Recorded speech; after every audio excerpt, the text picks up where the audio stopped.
केव्हा थांबणार आहे? नमस्कार, मी राणिका स्लेमान. आपण पाहताय ते डिजिटल अहिल्यानगर आणि आता आपण आहोत जिल्हाधिकारी कार्यालय या परिसरामध्ये. आपण या ठिकाणी पाहू शकता खासदार निलेश लंके यांनी विद्यार्थ्यांच्या मागण्यांसाठी आणि शिक्षण मंत्री धर्मेंद्र प्रधान यांचा राजीनामा घेण्यासाठी जन आंदोलन पुकारलेलं आहे आणि या जन आंदोलनात अक्षरशः खासदार निलेश लंके हे विद्यार्थ्यांसमोर बसल्याचं आपल्याला पाहायला मिळतंय. आपण पाहू शकता या ठिकाणी छोटे जंतर मंतरची परिस्थिती देखील निर्माण झालेली आहे.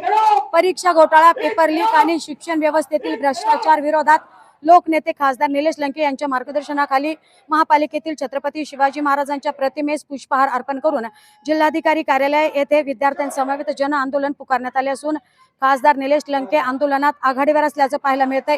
खासदार निलेश लंके यांच्या आंदोलनामुळे अहिल्यानगर शहरात देखील छोटे जंतर मंतरची परिस्थिती पाहायला मिळते.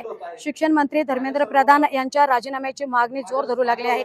या प्रसंगी विद्यार्थी देखील भावनिक झाले आहेत. आता खासदार निलेश लंके यांच्या जन आंदोलनामुळे सरकारला जाग येणार का हे पाहणं महत्त्वाचं ठरणार आहे.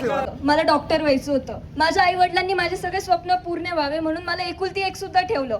सगळं काही केलं. 10वी मध्ये 90% मार्क पाडले, 12वी मध्ये 80% पाडले. फक्त तेवढंच नाही, मी NCERT पण केली, म्हणजे CBSE बोर्ड, महाराष्ट्र बोर्ड पण केलं. म्हणजे मी नीट साठी CBSE बोर्डचे 3 विषय केले आणि 12वी बोर्डसाठी 12 विषय केले.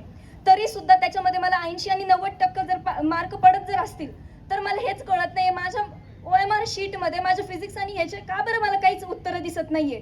जर मी 123 प्रश्न जर सॉल्व्ह केलेत तर त्याच्यामध्ये फक्त का बरं मला 14 प्रश्न दिसत आहेत. मला काहीच मान्य नाहीये. मला जरी तुम्ही कॉलेज नाही दिलं तरी चालेल, जरी माझे मार्क तुम्ही कमी सांगितले तरी चालेल, पण मला माझी ओरिजिनल OMR शीट पाहिजे. तुम्ही बोलताय ठीक आहे, आम्हाला आमची ओरिजिनल शीट म्हणजे OMR शीट आमची ओरिजिनल जी आहे ती रेकॉर्डसाठी ठेवायची आहे, परंतु मग आम्हाला कार्बन कॉपी का देण्यात येत नाही? प्रत्येक एक्झाम मध्ये कार्बन कॉपी असते. 2024 पासून नीट मध्ये का बरं कार्बन कॉपी देण्यात येत नाही? कार्बन कॉपी हा एक पुरावा असतो. स्टुडंटनी ज्या दिवशी पेपर दिला त्याच दिवशी कार्बन कॉपी वरती तोच उत्तर दिसून येतात. आम्हाला कार्बन कॉपी का लपवण्यात येते? ज्यावेळेस आम्ही मागतो आम्हाला आमची ओरिजिनल OMR शीट पाहिजे, त्यावेळेस का बोलण्यात येतं की नाही तुम्हाला तुमची ओरिजिनल OMR शीट दिसणार नाही आणि फक्त स्कॅन्ड कॉपी दिसेल. स्कॅन्ड कॉपी पण AI असते. ज्यावेळेस आम्ही आमचे मी तर झेरॉक्स पण नाही काढले, कारण की काही पोरांनी झेरॉक्स काढून सांगितलं तर त्यांना सांगण्यात आलं की AI ने केलेलं आहे तुम्ही सगळ्या गोष्टी, ह्याच्यामध्ये छेडखानी करण्यात आलेली आहे. तर मग माझं हेच बोलणे, आम्ही तर इथं तर छेडखानी पण केलेली नाहीये. मला काहीच म्हणणं नाही, मला माझी कार्बन कॉपी आणि ओरिजिनल OMR शीट दाखवा, एवढंच माझं मागणं आहे. काय चुकी होती माझी? मी फक्त लहानपणीपासून एकच स्वप्न पाहिलं होतं, मला डॉक्टर व्हायचं म्हणून. मिडल क्लास आहे म्हणून पैसे भरण्याची आमची क्षमता नाही असंही नाही, पण काय बोलणार आहे आम्ही आता ह्या पूर्ण म्हणजे भारतासमोर?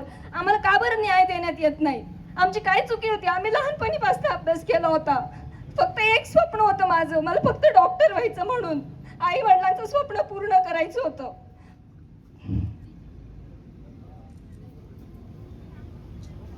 बाळांनो, धीर खचून द्यायचा नाही.